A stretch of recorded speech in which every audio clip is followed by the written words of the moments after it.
Salut les copains, bon on va parler camion aussi un petit peu aujourd'hui. Ça c'est mon camion, c'est un Mercedes, un vieux Mercedes 410. Alors moi à l'époque quand j'ai commencé à aller en free party, en rêve, etc. On m'a très rapidement dit écoute si t'achètes un camion, c'est soit du Mercedes, soit du Iveco. Bah c'est pas pour rien. Mercedes c'est costaud, ces vieux camions ils tombent très rarement en panne.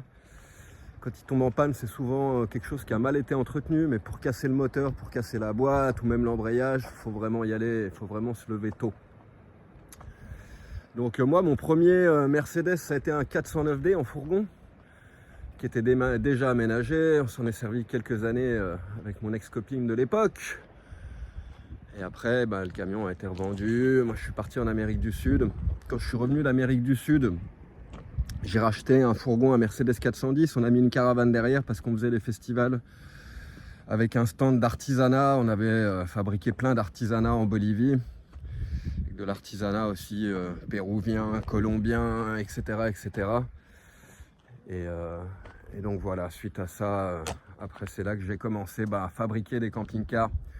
J'ai acheté un 410 anglais avec un volant à droite, qui était vide à l'intérieur mais qui avait déjà été aménagé, un ancien camion de la police anglaise apparemment, et que j'ai fabriqué de A à Z, que j'ai revendu avec une marge, et c'est comme ça que petit à petit je me suis mis à m'occuper des camions, des Mercedes comme ça. J'en ai eu une flopée, j'en ai eu, je crois que celui-là c'est le 14e. Alors c'est du bon camion, c'est costaud, c'est des roues jumelées. Ça se voit pas trop sur la vidéo, mais en fait le bas de caisse est super haut. Le camion a vraiment une hauteur. Il y avait un marchepied qui était donné avec quand je l'ai acheté, parce que pour grimper en fait faut faire, tu vois, faut faire une bonne marche. Il a pas l'air haut sur la vidéo, mais il l'est, hein. Il est quand même haut. Après celui-là, il a eu un châssis qui a été rallongé. Le mec s'est acheté un châssis nu en fin de compte. Et il l'a fait construire sur mesure, le camping-car, donc toute la cellule en fibre de verre avec une armature métal. Et donc pour faire un véhicule de cette taille là, parce qu'un Mercedes 410 en fourgon, je crois que c'est 5,80 m, c'est pas si long que ça, et celui-là il fait 7,30 m, quelque chose comme ça. Donc le châssis a été rallongé. Je vais essayer de vous montrer ça. C'est pas évident avec le téléphone à l'envers. Là ça se voit. Puis bon, on voit que le kiki il est en bon état, hein.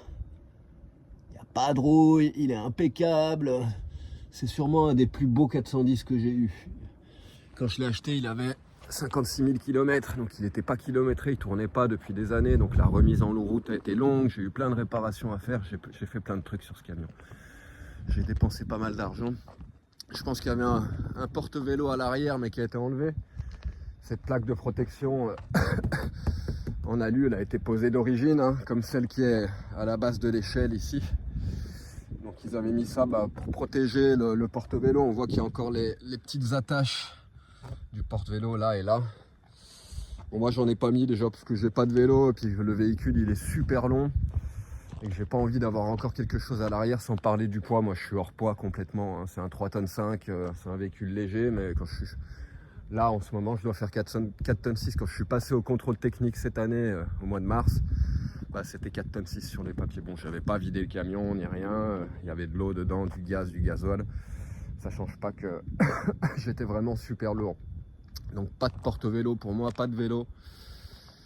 C'est un peu dommage parce qu'effectivement pour se trimballer dans des coins comme ça, quand tu es en nature, t'as pas toujours envie de bouger le camion, ça faut y penser. Vraiment.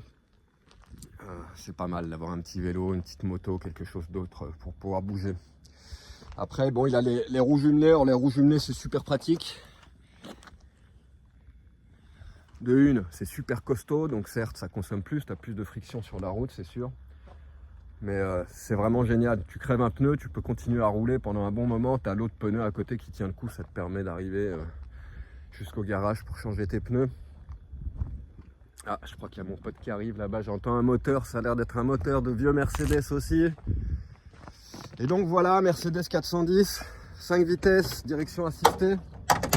C'est de la balle. Bon, mais là j'ai mes trucs, mais vous voyez, même le poste de pilotage, il est impeccable ce camion. Il n'y a rien de cassé. Même les assises, elles sont impeccables, il n'y a pas de marque et tout. C'est vraiment un véhicule d'exception que j'ai trouvé sur ce coup-là. J'ai eu vraiment un coup de peau. Ils ont changé les sièges parce que d'origine, dans les Mercedes 410, c'était un siège normal Mercedes et puis une banquette double de l'autre côté. Il y a un mec avec sa moto qui passe avec son moteur qui se fait du boucan quand il faut pas. Enfin bref, donc ils ont mis des sièges comme ça qui sont pivotants. Donc celui-là, ça sert à rien parce que ça vient taper sur le levier de vitesse qui est là. Par contre, le siège à côté, effectivement, on peut le retourner. Ça agrandit ce coin salon, on peut asseoir une personne là. Mais comme moi, j'ai mis ma grosse batterie à gel là, en fait, qui est ici. Normalement, les batteries à gel, elles sont sous le siège, dans le compartiment qui est là. Mais moi, ma batterie, elle est beaucoup trop grosse. Elle fait 70 kg en plus. Donc, je l'ai tout simplement calée derrière le siège. Voilà ce que j'ai fait. Et donc, voilà, le poste de pilotage est super basique. Hein. C'est chaud, on voit pas très bien, je suis désolé comme j'ai les protections thermiques, parce que je vais les remettre tout à l'heure, il fait froid, ça protège pas que du chaud, ça protège du froid. L'électricité, la batterie, témoin de chauffe-moteur, l'huile, préchauffage du gasoil, clignotant et phare. C'est super basique, c'est pour ça qu'en fait, ces trucs-là, c'est des foudres de guerre, c'est des chars d'assaut en fin de compte. Ça tombe presque jamais en panne, t'as pas d'électronique, c'est de l'électricité basique. T'as quelques relais électriques pour tes clignotants, pour tes phares, etc. Mais c'est vraiment... Tout le système est simplifié au maximum et puis c'est du costaud quoi. Alors certes ça consomme, hein, je dois être très facilement à 15-17 litres au 100 suivant les routes. Sur un col de montagne je me retrouve en seconde ou en première, j'imagine même pas combien je dois pomper, mais ça doit y aller aux alentours de 20 litres j'imagine. C'est le seul petit défaut de ces camions. C'est pas des foudres de guerre, ça avance pas très vite. Après le mien, si en fait en troisième je tape déjà les 80-90 km/h et bon, la cinquième, elle sert pas à grand chose sur ces camions. Quand tu la passes, c'est sur le plat. Si ça monte, tu n'arriveras plus à accélérer en cinquième. Donc c'est vraiment quand tu es lancé sur le plat, sur l'autoroute. Et puis là, tu arrives à toucher les 110, 115, 120. Mais quand le Mercedes 410 est en forme, quand ils sont pas en forme, quand ils sont vieux, quand ils ont perdu de la compression dans le moteur, y en a plein qui dépassent plus trop les 100, 105 km/h en fait. J'en ai eu des 410 comme ça qui étaient un petit peu mous du genou. Celui-là, c'est tout l'inverse. Il est nerveux, il a de la reprise, il accélère fort. C'est vraiment un plaisir ce camion. Alors, qu'est-ce que je peux vous dire d'autre aussi sur la bestiole? Ça a le nez court. Tu vois, tes roues, elles sont vraiment à l'avant du camion. Donc, pour le coup, ça tourne sur place. Et ça, c'est magnifique quand tu as un véhicule qui est énorme comme ça. Et souvent, c'est pas facile à manœuvrer, il n'y a pas de place, etc. De pouvoir tourner pratiquement sur place. C'est un réel plaisir, c'est vraiment l'avantage de ces camions. C'est super souple à conduire, tu as l'impression d'être dans un bateau, ça rebondit dans tous les sens. En fait, si tu veux, à l'avant, tu as des amortisseurs qui sont là, amortisseur normal, mais en fait, l'amortisseur que tu vois là, c'est pour quand le camion, il repart vers le haut, ça amortit vers le haut. Les coups vers le bas, c'est des lames. C'est des lames de suspension qui font ça, c'est pas des amortisseurs. Tu vois, lame de suspension, je pense qu'on voit là les deux barres qui sont là. Tac. Donc ça, c'est ce qui vient amortir dans l'autre sens en fait, quoi. Après, quand ça descend trop bas, ça vient buter là-dessus. Ça, c'est un gros caoutchouc qui est là avec une soucoupe. Et ça peut arriver effectivement que ça vienne toucher, surtout si tu as ta barre de force, je me rappelle plus comment elle s'appelle, ta barre d'accouplement qui est là, ici, qui est un peu flinguée, ou tes cylindres blocs qui sont morts. Et pour le coup, le camion devient un petit peu plus souple. Alors moi, je me suis amusé cette année, j'ai fait mes rotules. Je sais pas si on voit, j'ai changé la barre là en entier. La barre là-bas qui part au boîtier de direction. J'ai fait toutes mes rétoules tout seul. À la masse, au marteau, avec des crics, etc. Je me suis même pas servi d'arrache-rotule. C'est un miracle que j'y sois arrivé parce que ça n'avait pas été changé depuis 30 ans. Et à l'arrière, en fait, c'est pareil. Je vais essayer de vous montrer un petit peu. À part qu'à l'arrière, les barres de suspension qu'ils ont mis, là, ça rigole pas. Il y en a un paquet. C'est le seul truc qui est un petit peu attaqué sur le camion, mais c'est toujours comme ça. Ces barres-là, elles sont toujours un petit peu rouillées, c'est normal. Faut pas s'inquiéter du moment qu'elles sont pas fissurées, que ça casse pas.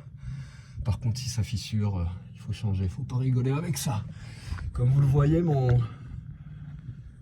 mon arbre de transmission, il est double en fait. Comme le camion a été rallongé, bah, tu le vois là-bas, il y a une jonction qui est là-bas. Tu as un bout d'arbre qui est là. Ah, c'est tout inversé. Et puis bah, l'autre qui est de l'autre côté, là-bas.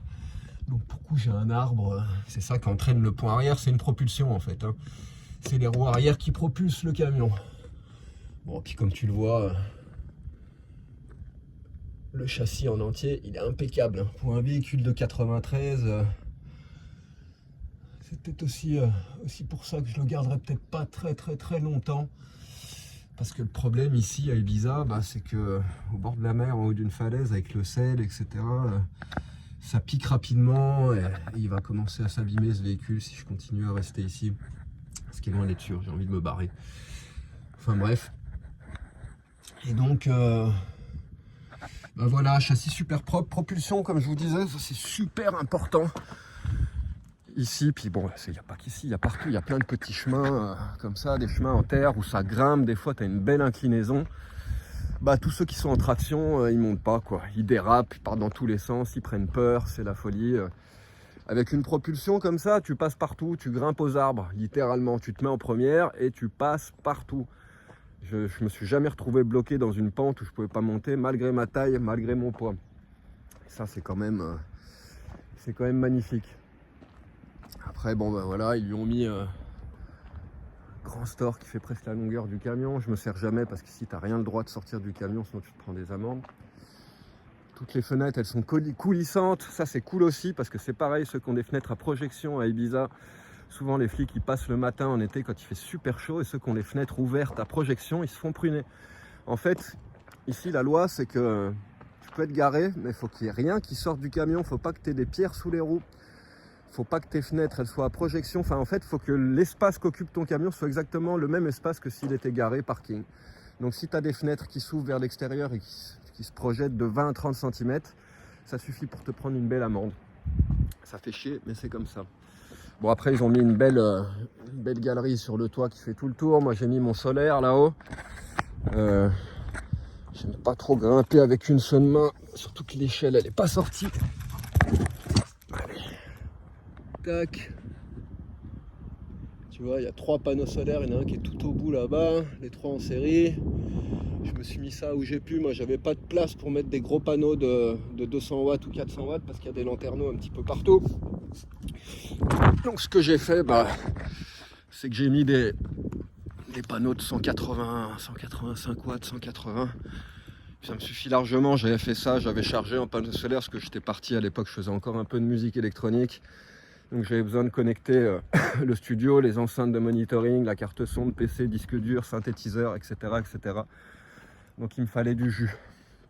Et bon bah maintenant que je suis passé 100% à la guitare, je suis large en électricité. Ma batterie, j'ai mis une batterie Vicron, je crois que c'est du 210 ampères-heure. Ça fait 3 ans que je l'ai. Elle tient encore super bien la recharge, elle tient tranquillement. Quand je peux passer la nuit regarder mon PC, puis mon PC est vieux, c'est un vieux Dell qui consomme 250 watts, donc ça pompe à mort. Et malgré tout, bah, je peux passer la nuit avec le PC. Après en ce moment, ça recharge souvent un petit peu mou parce qu'on est en hiver, il y a moins de soleil déjà, le soleil il est plus bas, la luminosité elle est moins forte, donc ça charge moins les batteries. Donc souvent je me retrouve un petit peu en rade, donc ce que je fais, bah, je lance le moteur. Et ça me permet le soir des fois d'économiser un petit peu de gaz. Je fais souvent ça, un petit coup dans la soirée. Je laisse chauffer le moteur, le camion il aime bien ça. En plus quand je suis arrêté comme ça pendant 10 jours, au moins ça tourne un petit peu. Puis bah ça fait de la chaleur, avec ça tu chauffes le camion avec le chauffage du tableau de bord. Et puis tu remplis encore un petit peu plus les batteries si t'as pas pu refaire le plein d'électricité dans la journée avec le solaire. Et là tu le vois sur mon... merde, j'en perds mon français, comment ça s'appelle mon contrôleur de charge en fin de compte. Bah, il a la lumière bleue, ça veut dire que là il est en charge.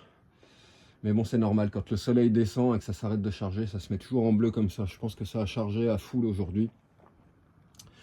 Donc c'est super important d'avoir une installation solaire électrique qui tienne le coup, qui soit cool et que tu sois plus emmerdé avec ça, que tu puisses avoir les lumières. Moi le soir, je laisse les lumières dans le camion en permanence, quoi. Puis j'en laisse pas qu'une, quoi. J'ai la lumière de la cuisine parce que j'aime bien avoir un petit point de lumière ici, tranquille. Là-bas, j'ai ma lumière qui reste aussi. Et donc voilà, c'est vraiment le meilleur conseil que je puisse vous donner niveau camion. Mercedes T1.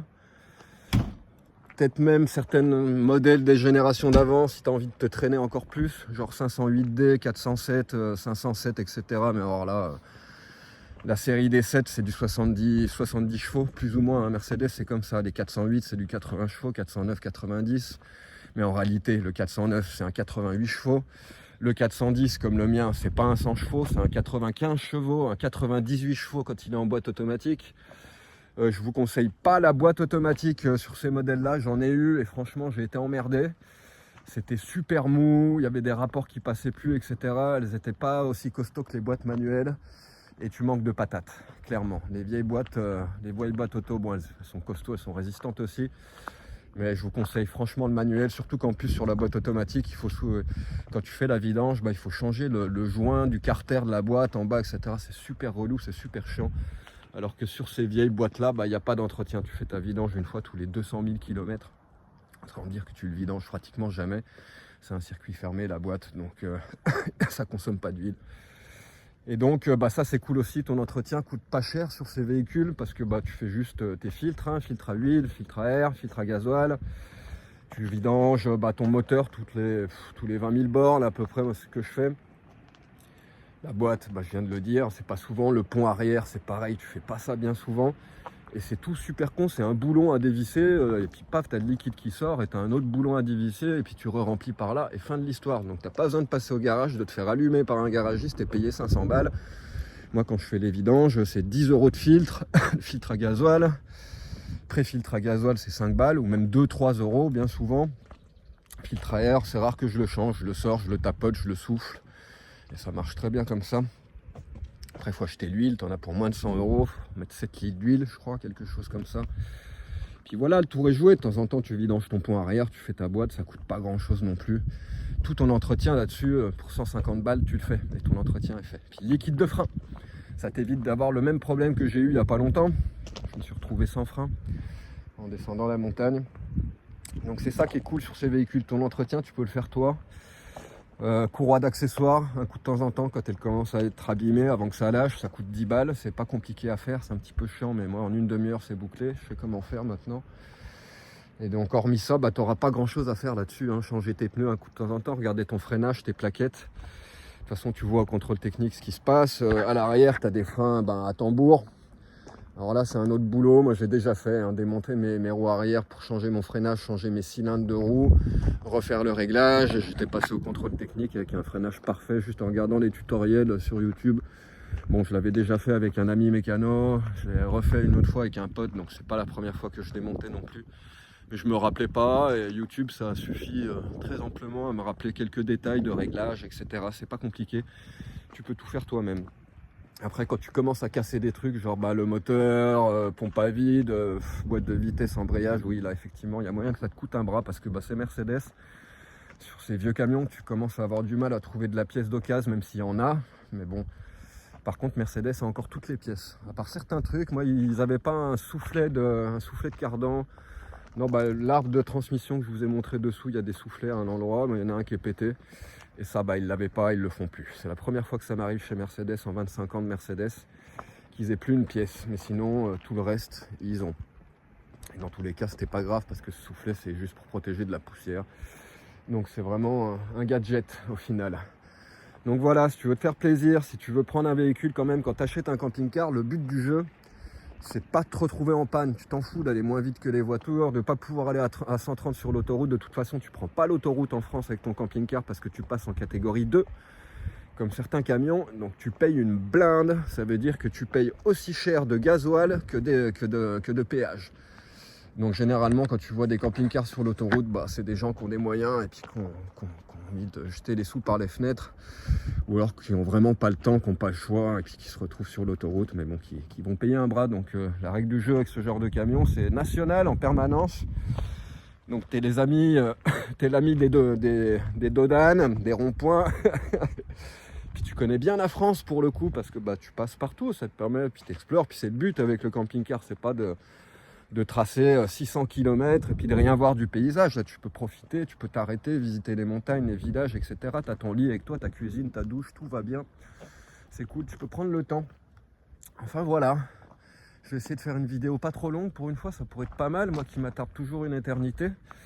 Donc bah, moi, ce que je vous conseille clairement, si vous chopez ce genre de véhicule, c'est de rester sur... pas antérieur à 1988. Les 410 comme celui-ci, ils ont été produits de... Bon, j'en ai vu certains des fois de 87, mais en réalité c'est plus 88, 89 jusqu'à 95. 95, ils ont arrêté d'être produits, le mien il est de 93. Et donc ça, c'est vraiment ce qu'il y a de mieux en véhicule léger. Le 410D, tu trouveras pas mieux. Tu peux trouver du 609, j'aime bien les 609 aussi, ils sont balèzes, ils sont costauds. Le 410D, le mien, il a un joint de culasse mi-fonte, mi-alu. Le 409, il a un joint de culasse en fonte. C'est indestructible, c'est super costaud. C'est mon premier camion, le 409. Qui est comme le 609, hein. Le moteur c'est juste que le 609 est plus grand, plus lourd. Et donc c'est vraiment les véhicules que je vous conseille le plus. 410D, 409D, 609D, mais aussi les plus petits parce que ça existe en 3. En fait les 4 c'est ceux qui ont les roues jumelées systématiquement. Et la série des 3, bah, c'est ceux qui ont les roues simples à l'arrière, c'est des véhicules qui sont souvent plus courts, même s'il y a des 310 qui étaient en 3 panneaux en 5,80 m comme les 410D. Mais donc voilà, je vous conseille vraiment, si vous achetez un vieux camping-car, restez là-dessus. 307, 308, 309, 310, 407, 408, 409, 410. Tu peux éventuellement t'aventurer un petit peu sur les Vario ou alors sur les 512, les 512D. Mais il vaut mieux en rester là. Et très éventuellement, mais j'aime pas trop ça, la première génération de Sprinter dans les 12. Donc les 412, les 312, 212, c'était du costaud. C'est pratiquement le même moteur que celui-là avec quelques petites modifications, mais avec un turbo. Donc ça avance un petit peu plus. Par contre, c'est un petit peu plus fragile au niveau de la mécanique du moteur. Et puis c'est Sprinter. Les Sprinter étaient déjà vachement moins bien foutus que les vieux T1 et beaucoup moins costauds. Donc ça devient compliqué à trouver. C'est des véhicules qui ont pris la cote, qui sont super chers. Moi à l'époque quand j'ai commencé là-dedans, j'en ai eu à 10, 11 000 euros, puis c'est monté progressivement, hein, 15 000, 20 000, maintenant t'en vois à 30, 35 000, 40 000, suivant l'état. C'est du collector, c'est du véhicule de collection, quand ça a été bien entretenu. Moi celui-là, si je le vends, je ne vais pas le donner, je ne vais pas le brader, il va se vendre très cher. C'est un véhicule unique de collection qui a été construit sur mesure, il n'y en a qu'un. C'est le seul véhicule comme ça qui existe, il n'y en a pas deux. Construit par Robert Carr en France, construction française, pas kilométré, châssis impeccable, pas de rouille, etc. Si je le vends, je répercuterai tout le travail que j'ai fait là-dessus de toute façon, et puis je le vendrai à un certain prix parce que c'est ce que ça vaut. Ça devient super rare des véhicules comme ça dans cet état-là, c'est devenu presque introuvable. C'est la crème de ce qui a été construit par Mercedes, et c'est pas pour rien quand tu vas en festival, en fait alternative, mais même tous les festivals de psytrance sur toute l'Europe, en Hongrie, quand tu arrives à Lozora, au Boom, au Portugal, on dirait des rassemblements de vieux Mercedes, tout le monde a ça, c'est du 814, du 410, du 816, du 512, du machin, chacun a son modèle de prédilection, mais tout le monde tourne en Mercedes, et c'est pas pour rien.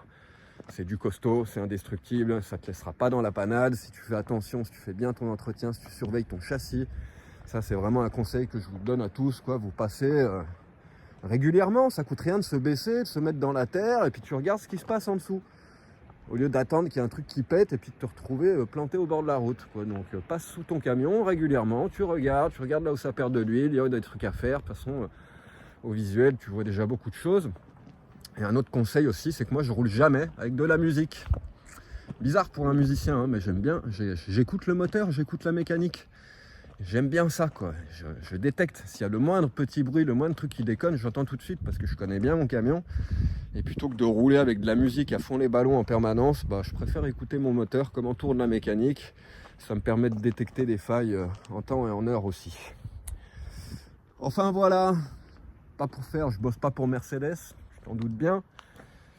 Mais la construction allemande des années 90, on n'a pas fait mieux. Et franchement, si j'étais eux, je referais une ligne de camions comme ça ferait un malheur, quoi. Il y a une marque en Inde qui s'appelle Tata qui a repris le copyright de ces camions, et tu vois des camions comme ça, comme les 410, etc. Les mêmes exactement, à part que c'est Tata en Inde qui fabriquent ça. Bon, il y a sûrement des différences au niveau de la mécanique, mais eux, ils ont compris que c'était indestructible et qu'il ne fallait pas arrêter de produire ça. C'est quand même dingue que systématiquement, ils s'arrêtent de produire tout ce qu'il y a de mieux. Ça a été produit jusqu'au milieu des années 90 et ils n'ont jamais rien fait d'aussi bien depuis. Alors quoi, ils vendaient pas assez de pièces de rechange, donc ils se sont dit allez, on va faire des camions un petit peu merdiques parce que là, ce qu'on a fait, c'est trop bien. Quand même bizarre hein, comme mentalité, comme philosophie. Donc voilà, bon bah écoutez, ces camions, c'est des petits bijoux. C'est dur à trouver, c'est de la recherche. Quand tu cherches un truc comme ça, bah, tu te cales sur les sites internet.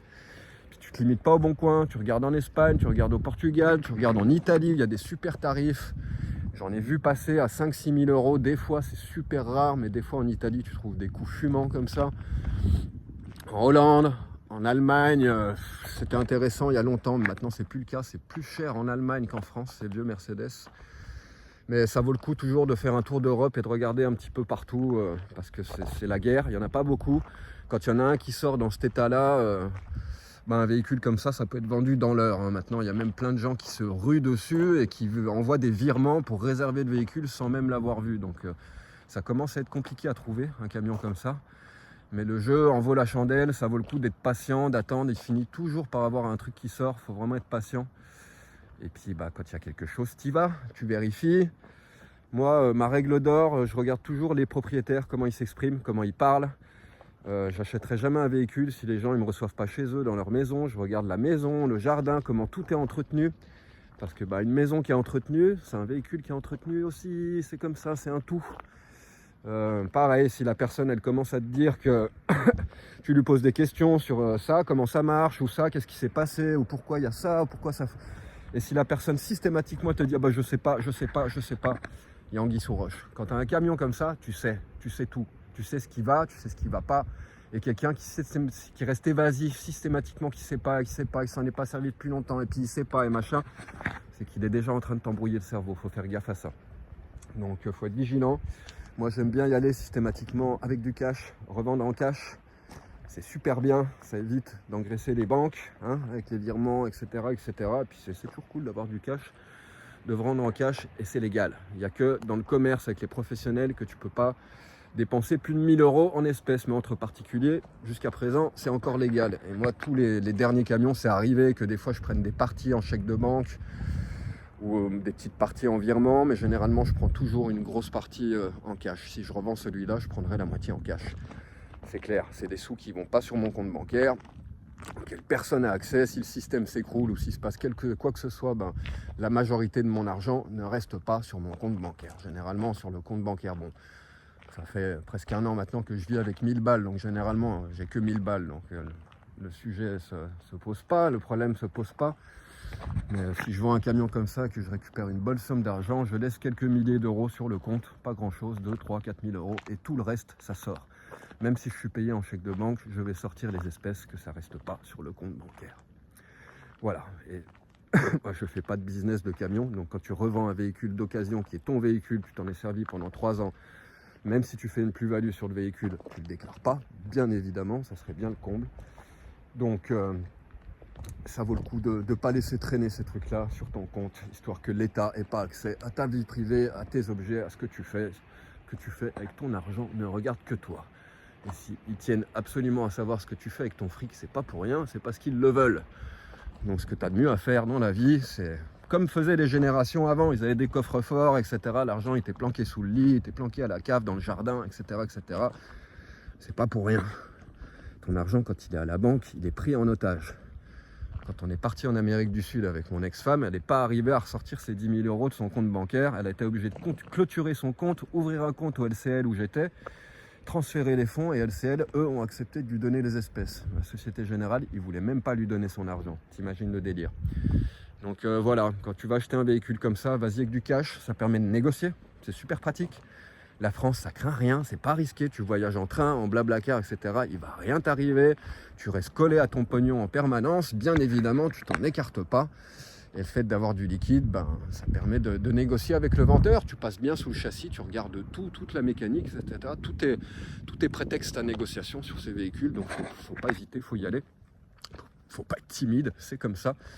Chacun donne la valeur qu'il estime à son véhicule en fonction de l'état qu'il estime de son véhicule. Et donc, c'est un jeu, la négociation, hein. Au Maroc, au Maghreb, ils font ça super bien, c'est traditionnel, c'est normal, on a toujours fait ça, même avec les légumes sur les marchés, etc. C'est pas rare que je négocie avec les commerçants, hein. Si un tarif me plaît pas, je le dis, je négocie. Un véhicule, c'est pareil, et le fait d'y aller avec du cash, ça facilitera tes négociations. Et en plus, souvent, moi, les 3/4 du temps, ces véhicules, je les ai achetés à des personnes âgées avec des belles baraques, etc. Et c'est des générations d'avant, et ils adorent avoir du cash aussi, donc généralement ça pose aucun problème. C'est un petit peu plus compliqué quand je vends et que je dis à l'acheteur que je veux du cash ou une grosse somme en cash. Il y en a qui se crispent, qui ont peur, qui s'inquiètent, mais généralement j'arrive à les rassurer, et à chaque fois ça l'a fait sans aucun problème. Voilà, donc si tu veux t'acheter un véhicule, voilà tous les conseils que je peux te donner. Il y a encore beaucoup de choses à dire. Moi j'ai beaucoup d'expérience parce que j'en ai eu une bonne 14aine de ces camions. Donc je les connais bien, je sais comment me comporter au moment de la vente, je sais quoi regarder, je sais comment négocier. Et forcément, c'est l'expérience. Quand tu n'as pas l'expérience, c'est du stress. Je me rappelle notre premier Mercedes, on était parti à Bordeaux acheter ça.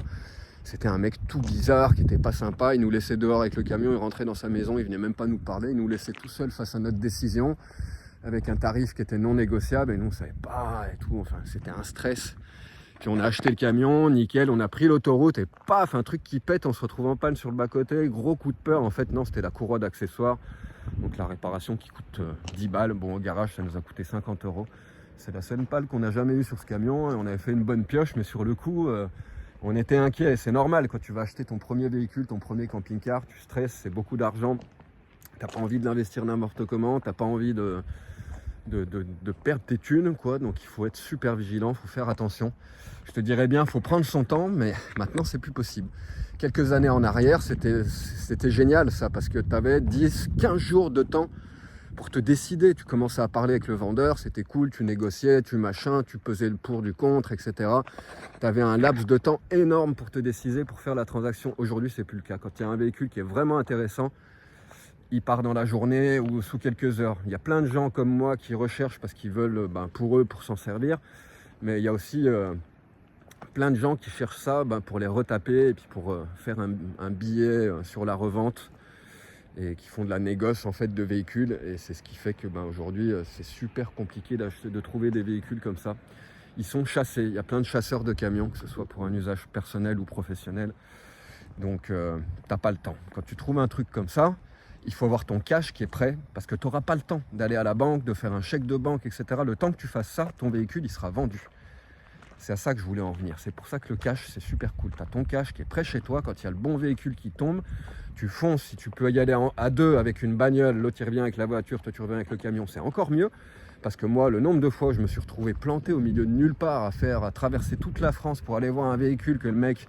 il m'avait caché tous les détails sur les photos, alors que pourtant, moi, avec un bon dossier photo, je peux te dire dans quel état est le véhicule. Mais il y en a qui sont vraiment malins, qui prennent vraiment les photos sous des angles où tu vois rien, etc.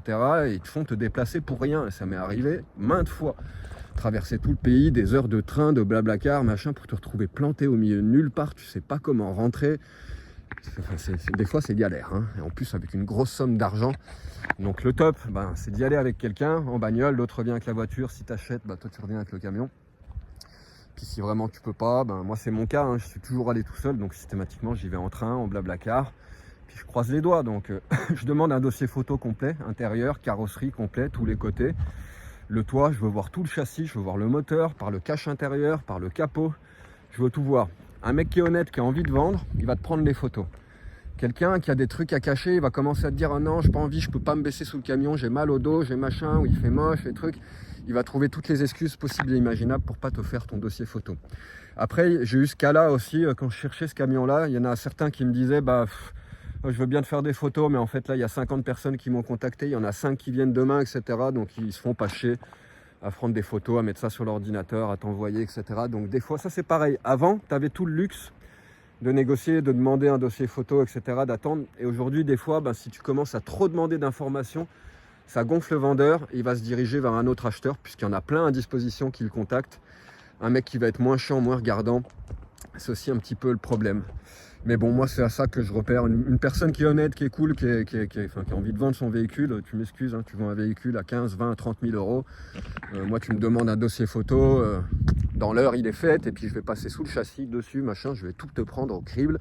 Je vais rien te cacher, parce que ça sert à rien de cacher les choses, c'est un coup à se prendre un vice caché et se retrouver au tribunal. Donc tu ne caches rien, tu expliques tout, tu connais ton véhicule, s'il y a des trucs qui déconnent, tu le dis, tu expliques bien, qu'il n'y ait pas de surprise, que les choses elles soient nettes, précises, carrées.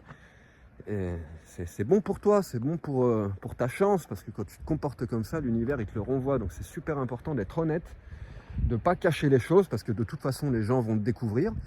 Donc certes ça peut faciliter ta vente, mais si derrière c'est pour te retrouver emmerdé avec un acheteur qui va te contacter pendant 6 mois parce qu'il galère avec le machin, avec le truc, et qui te menace d'aller au tribunal, eh ben c'est pas drôle non plus. Donc faut être honnête, tu caches rien, tu expliques bien tout, tu connais ton véhicule, et ça met ton acheteur en confiance aussi. Voilà tout ce que je peux vous dire. Bon, je pourrais continuer un bon moment là-dessus, parce que moi j'ai fait ça pendant des années avec ces camions-là, donc je les connais par cœur, les kikis. Les vendeurs aussi, je les connais bien. Acheteurs, ben moi j'en suis un, donc je connais bien les acheteurs, donc je connais bien le sujet. C'est vaste, c'est intéressant, donc si vous avez des questions, bah, vous n'hésitez pas. Après, je peux pas répondre dans le détail à tout le monde comme d'habitude. Commencez pas à m'envoyer des annonces de camions, des trucs comme ça, parce qu'il y a déjà plein de potes qui font ça avec moi. Ça m'arrive très régulièrement, c'est un truc qui me gonfle. Faites vos recherches, examinez votre truc. Moi je suis pas mécano non plus, je me fie à mon instinct et il m'a rarement trompé, pas une seule fois avec les camions. J'ai toujours eu, je sais pas si c'est de la chance ou de la vigilance, le simple fait que c'est beaucoup d'argent, donc forcément bah, tu fais gaffe quoi, il n'y a pas de raison que les choses se passent mal. Oublie les arnaques à la carte bancaire, les arnaques de faux chèques de banque, etc., etc. Les gens qui font ça, ils feront pas ça avec un vieux camion de 1993. Les grosses arnaques, tous ces trucs-là, c'est avec des Audi qui viennent d'Allemagne, des véhicules qui valent une blinde avec des bagnoles. Enfin, généralement, le public de ces vieux camping-cars, c'est systématiquement soit des mecs comme moi qui font des festivals, qui font des trucs en milieu alternatif, des hippies voyageurs, ou sinon des personnes âgées. J'en ai acheté beaucoup à des personnes âgées qui revendaient leur vieux Mercedes parce qu'ils s'en achetaient un tout neuf, avec plus de confort, etc. Et à chaque fois que j'allais chez eux et qu'il y avait le nouveau camping-car à côté de l'ancien que moi j'allais acheter, ils me disaient putain, on a les boules, le nouveau camping-car ça déconne, et là faut changer la porte, on vient de l'acheter, il y a ça qui machin, qui bidule, alors que l'autre il est peut-être un peu vieux, il nous a jamais emmerdé. Et c'est souvent comme ça en fait, les personnes âgées, au bout d'un moment ils veulent un truc un petit peu plus pratique, un petit peu plus facile à vivre à l'intérieur, parce que maintenant aujourd'hui ils font des trucs, franchement on dirait des vaisseaux spatiaux de la NASA, c'est super bien foutu, c'est high-tech et tout. Et pour une personne âgée, c'est beaucoup plus confortable. Et souvent, ils font cette erreur-là, que ils se retrouvent avec un nouveau camping-car à 100 000 € et ils se trouvent emmerdés dans tous les sens, qu'au final, ils auraient mieux fait de garder leur véhicule. Donc, vous aurez souvent affaire à ces personnes-là qui sont très gentilles, qui vont vous accueillir. En plus, c'est des gens qui souvent, généralement, sont honnêtes, les générations d'avant. Et ils sont pas là pour t'embrouiller, ils veulent juste se séparer de leur véhicule, récupérer ce qu'ils peuvent de la vente. Souvent, en plus, ils sont pas au courant des prix actuels, donc ça permet de trouver des coups fumeux, des tarifs super cool. Par contre, si tu tombes sur un mec comme moi, ça va être un peu plus compliqué pour toi de négocier, je suis désolé. Moi, je sais ce que je vends, et puis je fais le nécessaire pour pouvoir le vendre le plus cher possible, quoi. J'ai tout retouché là-dessus, j'ai fait de la peinture, tout le bas de caisse, c'est moi qui l'ai fait. Toute la face avant du camion, c'est moi qui l'ai repeint. Sur le toit, il faut voir tout ce que j'ai fait en fibre de glace, etc., en fibre de verre, tout le système solaire, etc., sans parler des réparations de chauffe-eau, de pompe à eau, d'électricité, de machin, de trucs, les changements de fenêtres, de storban, de protection de moustiquaires, de serrures, de robinetterie, d'eau, de gaz. Enfin, j'en ai fait dans tous les sens, quoi. J'ai passé un temps incroyable à bosser là-dessus, mais bon, c'est important. C'est important de passer du temps sur son camion pour tout faire aux petits oignons. C'est ce qui fait que quand tu vas le revendre, tu ne perdras pas ton argent. Ces véhicules-là, ils cotent tous les ans, ils sont de plus en plus chers. Donc quand tu achètes ça, c'est un investissement. C'est pour ça qu'il faut faire attention. Moi, je ne touche pas à ce genre de véhicules s'ils ne sont pas déjà en super état quand je les achète. Il faut que le châssis soit impeccable, que la grosse mécanique, moteur, boîte, machin, ce soit impeccable. Il ne faut pas que le châssis soit attaqué par la rouille. Et la carrosserie, ça dépend, parce qu'il y a des choses qu'on peut faire, il y a des choses qu'on ne peut pas faire. Donc si la carrosserie elle est ruinée de choses que moi je ne peux pas faire, je ne touche pas non plus, parce que les carrossiers en France, on sait ce que ça coûte. Donc il faut une carrosserie qui soit clean, un châssis qui soit sain, une mécanique qui va bien. Après, à l'intérieur, tu arrives plus facilement à te démerder, à faire du bricolage avec le bois, avec l'électricité, le gaz, l'eau. Des trucs qui sont plus accessibles au commun des mortels. Donc pense surtout à ça quand tu achètes ton véhicule, même s'il y a des trucs qui ne te plaisent pas à l'intérieur, s'il y a des trucs qui sont un peu abîmés, qui sont un peu usés, parce que le véhicule il est vieux, c'est normal. Tu t'en fous, ce qui t'intéresse c'est un châssis qui soit sain, qui soit pas rempli de trous de rouille, une mécanique qui tourne, un moteur qui pisse pas de l'huile dans tous les sens, et que tu te retrouves pas au garage toutes les 5 minutes parce qu'il y a des réparations à faire, c'est ça qui t'intéresse, qu'il n'y ait pas d'infiltration. Souvent les gens ils bloquent sur les infiltrations, mais ça tu le vois bien, tu touches le plafond partout dans le camping-car, tu touches les parois, tu regardes si c'est mou, si ça craque. Faire super gaffe à ça, c'est très courant qu'il y ait des infiltrations sur les lanterneaux, sur le toit en fait, c'est très courant.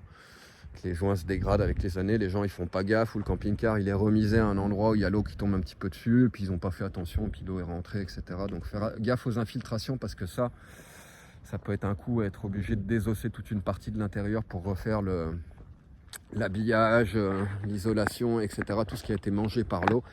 Parce que tu as une couche d'isolation sur la paroi de fibre de verre, derrière tu as une petite plaque de bois qui est fixée, et puis derrière tu as ta tapisserie ou le revêtement. Donc pour le coup, quand tu as des infiltrations, tu as tout ça qui est abîmé, tu as la boiserie derrière qui est abîmée, ça devient mou, puis tu es obligé de tout arracher, puis tout refaire, et ça peut être une galère sans fin. Donc fais gaffe aux infiltrations. Ton camion n'a pas été infiltré, s'il en a eu, tu retouches. Moi dans la chambre à l'arrière, il y a eu une petite infiltration à un endroit. J'ai tout arraché et puis j'ai replaqué en bois, tout simplement. J'ai refait un truc qui est chouette, on dirait que c'est d'origine. C'est l'avantage de ce camion aussi, il a été fait de telle manière que tu peux tout faire. C'est facilement réparable, c'est pas comme les vieux Hummer où à cause des matériels qu'ils ont utilisés, la manière qu'ils ont eu de les monter, de les assembler, des fois tu te retrouves bien emmerdé avec les vieux Hummer sur Mercedes, même si je les adore, j'en ai eu plein. J'en ai eu qu'un comme ça, fait par une autre marque. Tous les autres, c'est des Hummer que j'ai eu, donc les Hummer, je les adore. Hummer 660, Hummer 670, Hummer 700. C'est tout sur Mercedes 410D. C'est les meilleurs camping-cars qui ont jamais été construits avec le mien. C'est de la bombe atomique, je vous conseille. C'est ça qu'il faut choper. Après, en 310D, pareil, même moteur, même mécanique, mais ils font 5,50 m. Donc plus court. Donc tu as le Hummer 550, 560, 565, 570. Ah, et dans les gros comme ça, j'oubliais le 665 qui est sur Mercedes. Donc le 660 fait 6,60 m, 670 fait 6,70 m, le 700 il fait 7 mètres, et ainsi de suite. C'est ça que vous trouverez. Un véhicule comme le mien, cherchez pas, vous n'en trouverez pas, ça n'existe pas. J'ai toujours passé ma vie à regarder Internet, à regarder les camions. Un camion comme ça, j'en ai jamais vu, j'en ai pas vu deux, j'en verrai pas d'autres parce qu'il a été construit sur mesure. Voilà pour les conseils camions du jour. Il caille, il fait froid, j'avais jamais eu aussi froid à Ibiza au mois de novembre. Mais bon, c'est toujours aussi beau. Je vis au paradis, sérieusement. Allez, je vous fais des bisous, bonne chance pour votre achat de camion. Et Mercedes P1, n'hésitez pas. Bonne soirée à tous, ciao les amis.